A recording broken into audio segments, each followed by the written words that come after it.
Hello बच्चों, आज हम लेकर आ गए हैं क्लास 11 का चैप्टर नंबर 1। नाम है उसका फिजिकल वर्ल्ड। और सबसे पहले पढ़ने जा रहे हैं कि फिजिक्स क्या होता है।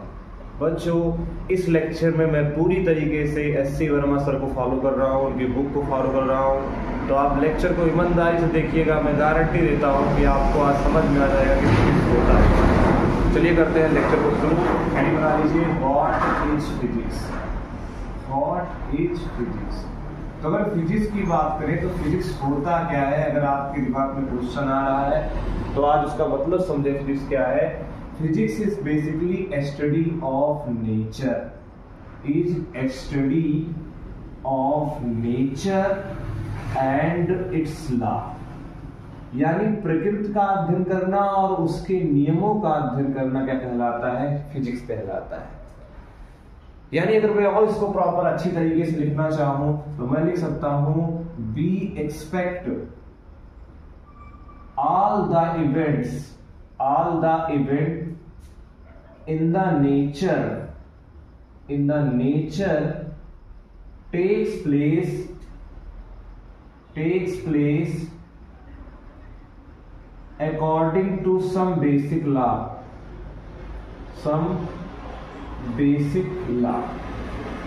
यानी कहने का मेरा ये मतलब है, नेचर में जितनी भी घटनाएं हो रही हैं, सर घटनाओं का मतलब जैसे पृथ्वी सूर्य के चारों तरफ चक्कर लगा रही है, दो ऑब्जेक्ट्स को आपस में रगड़ेंगे तो वो गर्म हो जाता है, पेड़ से पत्ते गिर रहे हैं, सूर्य की गर्मी पृथ्वी तक आ पा रही है, ये सब इवेंट है। तो we expect all the event in the nature takes place according to some basic law। और अगर मैं इसको और अच्छे से लिखूं, we reveal हम प्रकट करते हैं, we reveal some basic law to understand nature। We reveal some basic law to understand nature। हम नेचर को समझने के लिए, नेचर की घटनाओं को समझने के लिए कुछ नियम बनाया करते हैं। इसी को क्या बोला करते हैं भाई साहब? इसी को कहते हैं क्या? फिजिक्स। समझ में आ गया? इसे क्या बोला जाता है? फिजिक्स। जैसे सर कौन कौन से नियम बनाए गए हैं? जैसे मैं आपको बोलूं कि पृथ्वी सूर्य के चारों तरफ चक्कर लगाती है, या पेड़ से पत्ते गिर रहे हैं, या समुद्र तल पर ज्वार और भाटा आता है। पूर्णिमा के दिन समुद्र तल पर ज्वार और भाटा आता है। इन प्रकृति की घटनाओं को समझने के पीछे का नियम क्या है? Gravitation, Newton law of gravitation, Newton law of motion. तो यही एक एग्जाम्पल, इसी को बोलते हैं क्या? फिजिक्स। नेचर की घटनाओं को देखना और उसके लिए नियम बनाना ही क्या कहलाता है? फिजिक्स। उसको समझने के लिए जो नियम बनाते हैं उसे क्या कहते हैं? फिजिक्स कहते हैं। बच्चों उस समय के एक महान फिजिसिस्ट जिनका नाम था डॉक्टर आरपी फेनमैन, उन्होंने जबरदस्त एक्सप्लेनेशन दिया था प्रकृति को समझने का। क्या क्या दिया था उन्होंने?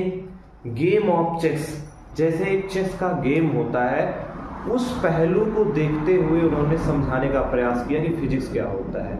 जैसे अगर आपको चेस का गेम बिल्कुल नहीं आता खेलना और आप अचानक से बैठ गए हो, आपको अनुमति दे दिया गया है कि भैया आप बैठ के गेम देख सकते हैं, एंजॉय कर सकते हैं, तो अगर किसी प्लेयर ने कोई विशेष चाल चली तो हो सकता है आपको वो चाल समझ ना आई हो, क्योंकि आपको उसके नियम नहीं पता है। लेकिन अगर आप काफी देर तक उस चेस के गेम को एनालाइज करोगे, देखोगे, समझोगे, तो आप जरूर बोल पाओगे, हाँ भाई इसके पीछे ये कारण होगा, ये विशेष चाल क्यों चल रहा है। लेकिन अगर आपने पार्सली उस गेम का नॉलेज है आपके पास, तो शायद आप उसके पीछे के नियम को एक्सप्लेन ना कर पाए।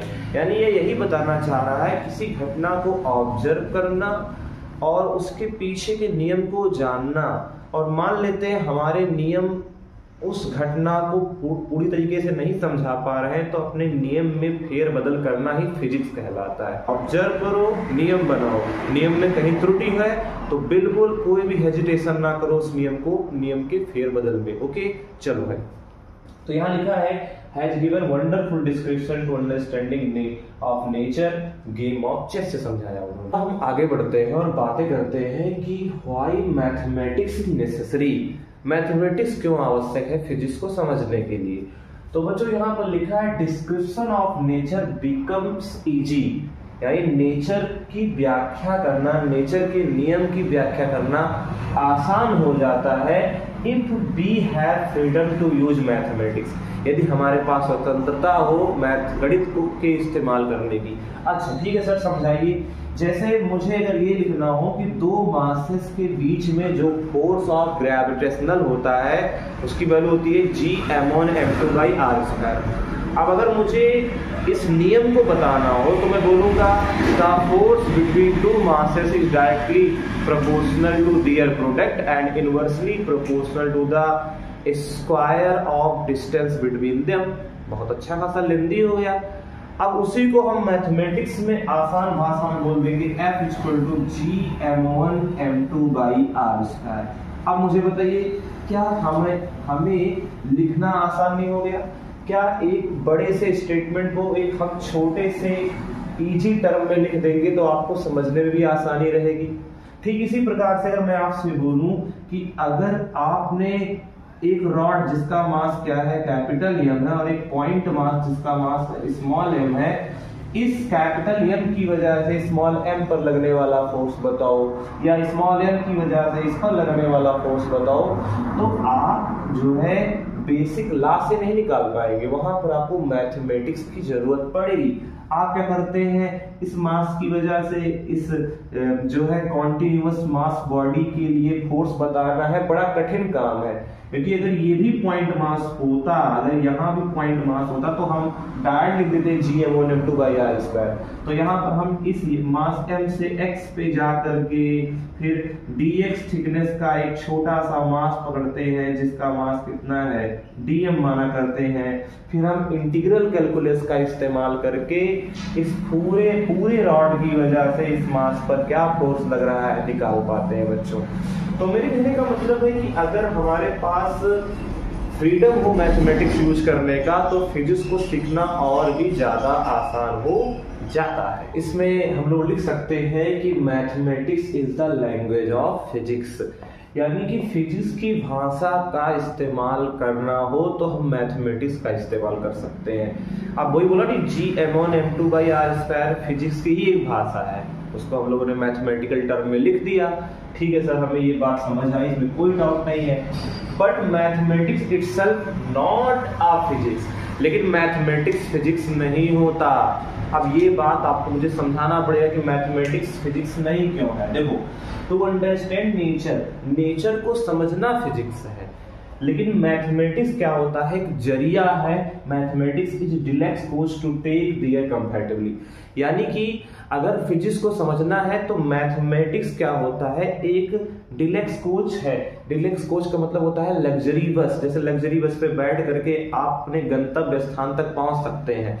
लेकिन ऐसा नहीं है कि आपको किसी नियम को समझना है तो ये जरिया है। डिलेक्स कोच क्या है, एक जरिया है जो आपको लेकर जा रहा है। ऐसे मैथमेटिक्स लेकर जा रहा है प्रकृति के नियम को समझने के लिए। मैथमेटिक्स एक कैरियर है, वाहक है जो आपको वहां तक पहुंचा पाएगा, नियम को ठीक ठाक जानकारी दे पाएगा।